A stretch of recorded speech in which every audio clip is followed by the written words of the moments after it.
everyone, I'm Mine, and this is set number 2260, Ice Dragon Attack from the LEGO Ninjago theme. This set is now discontinued, but originally released in 2011, and contained 158 pieces, 2 minifigures, and retailed for $19.99 in the US. So here is the main build, the Ice Dragon Attack, the Ice Dragon itself, Shard from the show, and this was one of my favorite sets as a kid. Zane was my favorite ninja, but also every other dragon came in a pretty big set, and actually this was the first of the 4 dragons to be released. When this guy was released, none of the other ones were out yet. So as a very big fan of Zane as a kid, this is one I could not wait to get. This wasn't one I got like on release, but I remember being so excited when I finally did get it. So it brings back tons of nostalgic memories to this day. But how well does it hold up? Well, let's go through it. This was of course the first Ninjago dragon to use these rubber dragon heads, and they're really interesting. I think they're really great for play, however I much prefer the way they do dragon heads nowadays. They're a lot bigger than the newer dragon heads, and the whole rubber aspect makes them feel not as high quality as the plastic ones. However, the design and color scheme and printing and everything is really cool. I like the eye on the side, and I especially like the blue combined with the white with like the little bits of ice crackling up it. The touches of orange are strange. I'm not sure why that's like that. I'm not complaining per se, it's just orange is not a color I typically associate with Zane or with ice. So it's interesting here that they use that because they've never really used that color for him again.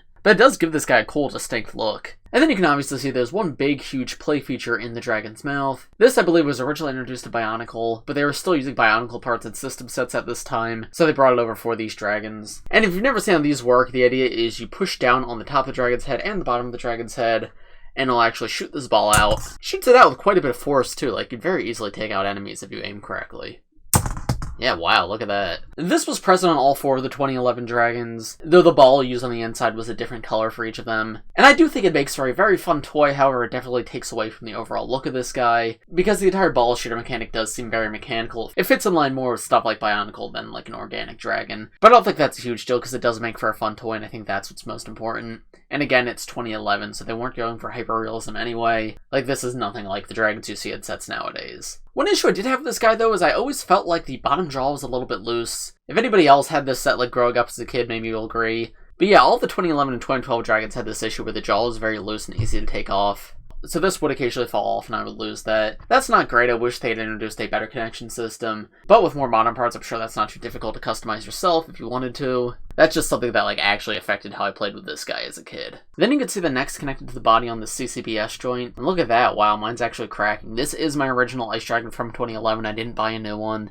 So this guy's definitely seen some wear and tear, but he's still holding up. So I'm going to be very gentle with this. But yeah, obviously the head has a good amount of rotation. You can move it side to side, move it up and down. And again, very mechanical looking. That's not like an organic transition from the body to the head. But I think it's good enough for the time, and still makes for a very fun toy. Now coming to the body, it's very interesting to look back at this, because it is built very simply. However, it's very similar to the way they do like the MoabOG dragon, and I know that set is like intended for younger kids, and one of the comments I had when I built that set was like, yeah, this feels like the LEGO sets I played with as a kid. And looking at the way this is built, it's pretty much exactly the same. The MoabOG dragon does use like mini ball joints and whatnot, there are some newer pieces there, but just the bricks stacked on top of bricks is done the exact same way, and I think that's really cool that like those sets are a callback to sets like this. You can see on the dragon's back there's these rock pieces in translate blue. That is a super cool color for those parts. I always loved those as a kid because they like perfectly capture the idea of ice to me. And that combined with the white really fits the whole idea of Ice Dragon. There's also room up here for Zane to sit, and there's actually probably room for 2 figures if you want to. But you can see you could just attach him on right here. And you can actually see those little chains attached to the side of the dragon's head. These old molded dragon heads have 2 holes in the side, and that's where the chains are attached to. And there you go, there's how Zane looks actually holding them. And that way you can imagine him actually controlling the dragon. There's also this flag post out front, which I'm really not the biggest fan of. This is a printed part, which is really cool, and it uses the older characters Ninjago used to use before Ninjago was created. However, I feel like the flag's just in a really inconvenient spot. For one, it's right in Zane's eyeline, right? Like, if he was trying to ride this dragon, why would he want a flagpole directly in front of him? I think it definitely should have been put behind his back instead. And additionally, it's a very big build connected on a single stud, so it's very easy for this to fall off. I know I lost this numerous times when I was a kid, and in fact it's still lost. This is a recreation of it from other parts that I had, but my original one from the original set is long lost. just because this did not stay on at all. Luckily though, if you remove it, the build still looks very good without it. So in fact, I don't really mind that I've lost it, because I prefer to display the dragon this way. But yeah, in the official build, the flag's not great. And then the ice dragon has this tail off the back. It obviously curves up, but you can rotate it, as well as rotate each individual section. Coming down to the legs, these are on large ball joints, because mini ball joints were not a thing yet when this was created. And you can see it uses these big giant mechanical bionicle feet. Again, another remnant of the Bionicle era. Definitely does not look the most organic, but also it doesn't look bad. And because they are so big and designed for like construction creatures, they actually do a pretty good job of holding up the dragon better than some of the like brick-built feet we get today. Obviously though, the leg joint from the body to the feet is very, very simple, literally 2 parts. Still though, because those feet are so big, there's actually a bit of posability in this guy. That's actually very impressive. And now finally coming to the wings, they're attached onto the body with a little bit of Technic. You can see it transitions into this brick build area, and then you have these 3 huge white blades, which are actually all on hinges so you can swing them open. And even as a kid, I've always loved this feature. It's very simple, but the wings being closed versus being open, it's so smooth. Pretty stable as well, like that never really came apart or anything. And it was just fun. I remember just sitting here as a kid doing this all the time. And there's tons more movement options for the wings too. You could flap them up or flap them down, as well as rotate this entire section. So with those 3 points of articulation combined, there's a lot of different ways you could display this. Like, you could actually imagine it flapping its wings naturally through the air. And that's something really cool. Dragons nowadays, I feel like there's usually 1, maybe 2 points of articulation. Seeing 3 here is really impressive. And I think it's part of what I love so much about this build as a kid. Now, coming back to the wing, one negative is these cones with these spikes coming off. These were so easy to accidentally knock off. Same thing as the banner. These would pop off all the time. And I definitely lost quite a few as a kid. Now, luckily, the dragon still looks pretty good even with those off, so if they annoy you too much, you can just take them off. But yeah, it just stinks that there wasn't a better way to connect those in a way where they wouldn't fall off so easily. And then finally, at the very end of the wing, we have a tiny little claw right here, with 3 individually posable fingers, and then again, there's a little bit more of that orange that we saw on the head. As you may suspect, the other wings are all exactly the same, and that's about it for the build of the Ice Dragon attack. While of course he's not going to hold up to modern design standards, I still really love this guy, but I'll talk about that more at the end of this video. Now let's move on to the minifigures, and then I'll give you my overall thoughts. So here are the 2 minifigures that were included in this set. We have Zane DX and we have Krazi.